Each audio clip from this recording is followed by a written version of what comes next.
एक बड़ी खबर की बात करते हैं। उत्तराखंड अधीनस्थ सेवा चयन आयोग के अध्यक्ष एस राजू ने अपने पद से इस्तीफा दे दिया है। आयोग की भर्ती में आई गड़बड़ी के बाद उन्होंने इस्तीफा दिया। इस्तीफे के बाद राजू ने बड़ा खुलासा किया है। न्यूज़ 18 से एक्सक्लूसिव बातचीत में एस राजू ने दावा किया कि उनके ऊपर पॉलिटिकल प्रेशर था। उन्होंने ये भी दावा किया कि कई सफेदपोश लोग अपने अपने कैंडिडेट्स को फिट करना चाहते थे। उन्होंने ये भी कहा कि पेपर लीक के पीछे कौन कौन लोग हो सकते हैं, इसकी उन्हें जानकारी है। बड़ी बात कही है न्यूज़ 18 से एक्सक्लूसिव बातचीत में एस राजू ने, जिन्होंने अपने पद से इस्तीफा दे दिया है। क्या है यूके SSC घोटाला, ये भी आपको बताते हैं। दिसंबर 2021 में भर्ती परीक्षा हुई थी और परीक्षा से पहले ही पेपर लीक हो गया था। पेपर लीक होने के बावजूद परीक्षा रद्द नहीं की गई। आयोग के अध्यक्ष एस राजू ने आज अपने पद से इस्तीफा दे दिया है। भर्ती परीक्षाओं में जो गड़बड़ी आई सामने और उसके बाद एसटीएफ की जांच में जो लोग पकड़े जा रहे हैं, उसके बाद नैतिकता के आधार पर उन्होंने फैसला लिया है। सर, लगातार आरोप लग रहे हैं आयोग पर, क्या ये एक वजह रही है जिस वजह से आपने ये फैसला लिया? अरे ऐसा नहीं है। जो चूंकि लगातार आरोप जो बच्चे लगाते हैं, वो तो जो सेलेक्ट हो नहीं पाते वो बच्चे लगाते हैं, वो स्वाभाविक है। सामान्यतः जैसे वर्ग जो सेलेक्ट हो गए हैं, जो सरकारी नौकरी में ऑलरेडी काम कर रहे हैं, उनसे पूछेंगे तो सच मालूम होगा कि कमीशन वास्तव में कितना खुलापन से, कितना ट्रांसपेरेंसी काम किया है। वो प्रॉब्लम नहीं है। लेकिन ये मुझे समझ लग रहा है कि वो थोड़ा या बच्चे परेशान हैं, थोड़ा विश्वास कम हो गया कमीशन के ऊपर। अगर ऐसा है तो सेंगमारी तो हुआ, तो मना नहीं कर सकता उसको। भले हो कमीशन से किसी भी कर्मचारी या अधिकारी का सुलभता नहीं है, फिर भी सेंगमारी हुआ है, तो इसलिए मेरी नैतिक जिम्मेदारी तो बनती है इसका। सफेदपोश लोगों के नाम भी सामने आ रहे हैं, आप कितना इससे इत्तेफाक रखते हैं?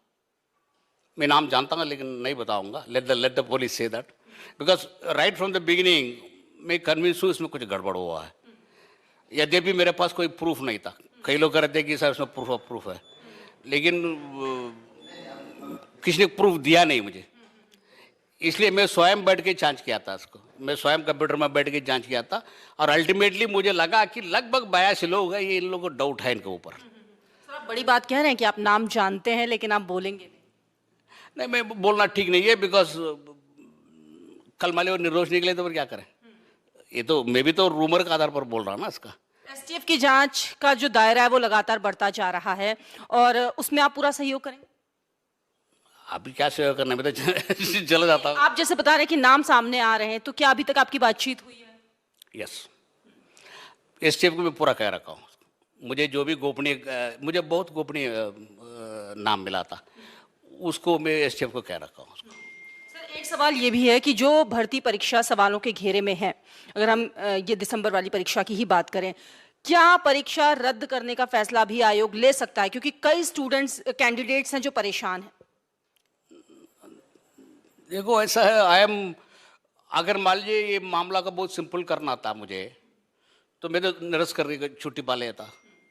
लेकिन I did not want to cancel it, because मेरा अभी भी विश्वास है कि जो लीक हुआ है वो जो कुछ सीमित है, तो इसलिए इट्स क्वाइट पॉसिबल दैट जो उसमें जो ये 50-60 लोगों की वजह से अब सबको एग्जाम कैंसिल करना ठीक नहीं है। लेकिन फिर और ये वही आपने देखा होगा कि लगातार यूके SSC को लेकर वीडियो और वीपीडीओ जो पेपर लीक मामला है उसको लेकर लगातार हम आपको अपडेट दे रहे हैं। आज हम यहाँ पर क्यों पहुंचे हैं और क्या वो बड़ी खबर है जिसे दिखाने के लिए हम यहाँ पर आज पहुंचे हैं, पर उससे पहले कुछ चीजें जरूर बताएंगे। यूके SSC में जब आज हम गए और जिस तरीके से आज सबसे बड़ी खबर आई है कि जो अध्यक्ष हैं एस राजू ने इस्तीफा दे दिया है, पर एक बात सबसे दूसरी जो निकल कर आती है, जब हम वहां पर गए तो मिलने से इनकार कर दिया अध्यक्ष जी, जब पूर्व अध्यक्ष हो चुके हैं जिन्होंने इस्तीफा दे दिया है। आखिर क्या कारण रहा होगा कि यूके SSC के अध्यक्ष आज मिलने से मना कर रहे हैं? क्या ऐसा डर उन्हें सता रहा है कि अध्यक्ष जी ने मिलने से मना कर दिया है? आखिर बड़े चैनल्स वहां पर थे, कुछ चैनल जैसे ही पहाड़ टीवी पहुंचा लगातार आपको खबरें बता रहे हैं वीपीडी और वीडियो मामले को लेकर, पर ऐसा क्या कारण हुआ? क्योंकि लगातार जो वीडियो और वीपीडीओ मामला है उसमें कई सफेद पोशों के नाम, कहीं ना कहीं एसटीएफ का रडार उन पर जरूर घूम चुका है। तो कहीं ये जो सफेद जो नौकरशाही है, और ये नौकरशाही जो जिस तरीके से जब हम पहुंचे तो साफ इनकार कर दिया गया, और जो सफेद पोश हैं जब उन पर अब रेडार है तो कहीं इस बात का डर तो नहीं। वहीं जिस तरीके से सूत्र से हमें सूचनाएं मिली हैं, उन्होंने जरूर ये कहा है कि नैतिकता के आधार पर इस्तीफा दिया है। पर आखिर जब हम यहां पर पहुंचे हैं, और आपको अपडेट भी देंगे कि किस तरीके से जो लगातार जो बेरोजगार थे वो मांग कर रहे थे कि UKSSC के जो पदाधिकारी हैं उन्हें भी इस्तीफा दे देना चाहिए था, जब ये पूरा भर्ती घोटाला, जो भर्ती पेपर लीक जो हुआ है। और तमाम जितने युवा हैं जुड़ते रहेंगे, इसे शेयर जरूर करिएगा, और आपको भी बताएंगे कि अध्यक्ष एस राजू ने इस्तीफा दे दिया है।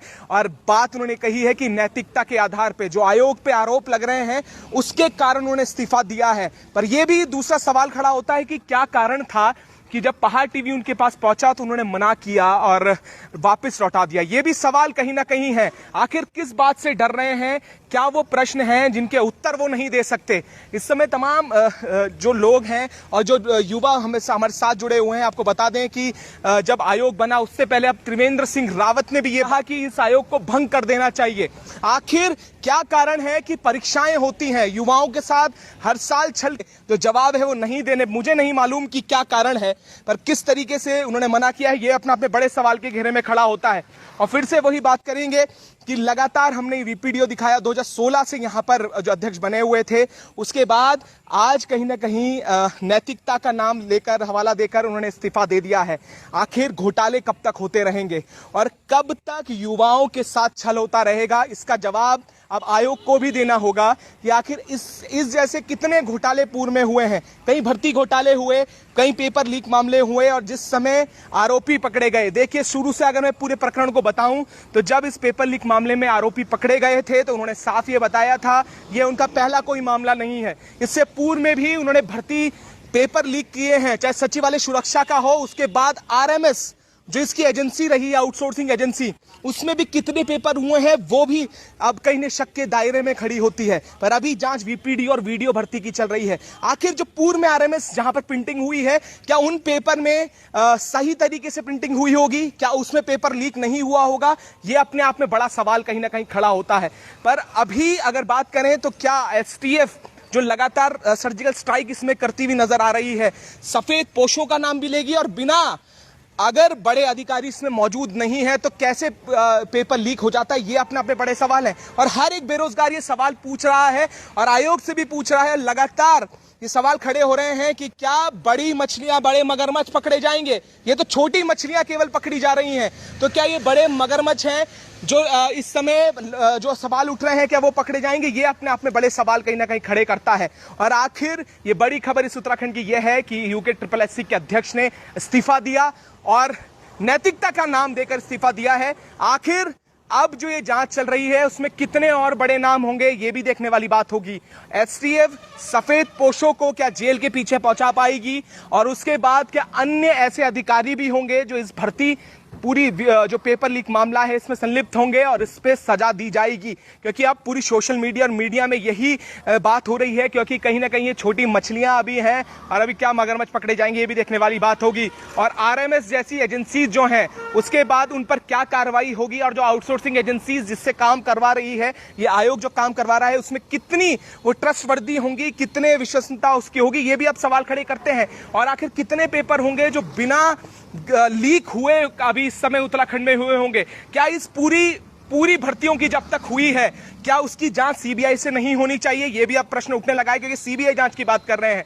मेहनती छात्र जो लगातार पढ़ाई करके सेलेक्ट हुए हैं, उनके भविष्य के साथ खिलवाड़, वो लोग जो लगातार तैयारी कर रहे हैं, कई वर्षों से तैयारी कर रहे हैं, उनका भविष्य के साथ खिलवाड़, आखिर ये दोषी कौन है, आखिर इनमें संलिप्त कौन है। एक तरफ जब पूर्व मुख्यमंत्री ने इसे हटाने की बात की, इसके अब बात ये होती है कि अपने कार्यकाल में उन्होंने सवाल क्यों नहीं खड़े किए, उस समय भंग क्यों नहीं किया गया, और क्या उस समय ये चीजें नहीं थी। अब सवाल ये भी कहीं ना कहीं खड़े हो जाएंगे इस पर जो बच्चों का भविष्य, जो युवाओं का भविष्य है, उसके साथ जो खिलवाड़ हो रहा है, उसका दोषी कौन है, और क्या जो सफेद पोश है वो आसानी से इससे निकल जाएंगे। क्योंकि पूर्व में हमने देखा है FIR तक हुई है, FIR दर्ज हुई, कोर्ट में जाके मामला पूरा चला, उसके बाद क्या हुआ सब जानते हैं।